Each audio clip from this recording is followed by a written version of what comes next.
Hey Fishers, what a mixed bag of reports we've got at the moment. Talking to my old mate Maso down at Compleat in Lavington, and he tells me that Dartmouth have been pretty ordinary. They had the Dart Cup last weekend. There was a few fish caught, but certainly not compared to the numbers of fishermen out there. Streams are closed, as most of you know. Hume Weir is pretty ordinary. Occasional good trout coming out, but that's, Jesus, just occasional, and that's about it.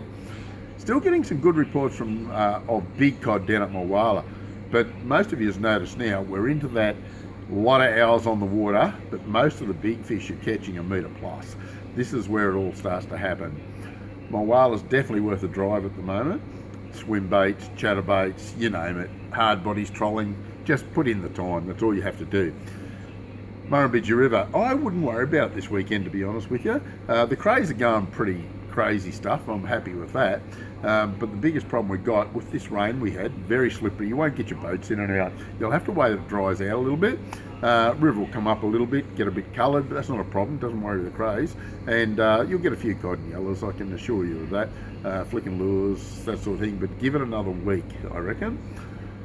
Sherman River's closed, all the streams are closed in New South Wales, or most of them. Blowering Dam, look, it's cut and loose. There's some monster cod coming out, many hours between them, but they're big fish, you know. Last night, another metre 29, Compleat Angler does it again. Our staff are up there pretty regularly and getting some really, really good fish. Now, what you've got to remember though, you might only get one or two hits for the night. You've got to be set up correctly for it. You've got to make sure you're really switched on. No good half going to sleep, because if you fish the whole night and you miss it, you miss it. That's the end of the story, you know. You might get lucky and get a few strikes, but one or two is generally the way it goes, and they are big fish, I can assure you of that.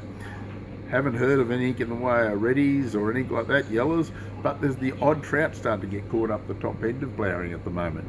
Talbingo, a little bit of activity out of there, trolling, flatline trolling, basically using Tassie Devils and what have you. And forward fenders and cowbells, yes, you are flatline trolling when you're using those, if you're not running any other device to get you down any deeper. Now, a forward fender or cowbell, believe this or not, at 1.2, 1.3 kilometres an hour, only goes about 2 metres max below the surface. The faster you go, the higher it comes up to the top. They're an attractor. Put a single hook and a worm on behind or whatever, it doesn't seem to matter all that much. Burren Juck started to move a little bit. Pretty happy with that. This has been a dead dam most of this season. I mean, pretty ordinary actually.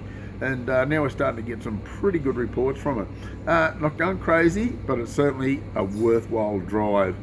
Big cod, mainly big cod. Haven't heard too much in the way of yellow belly. Trolling seems to be more productive than casting at the Juck. Look, the main basin's one of my favourite spots, and you'd pick them up there without too much trouble. Wangler, another spot that's producing a few. A couple of my old mates picked up some very nice meteries up there the other day.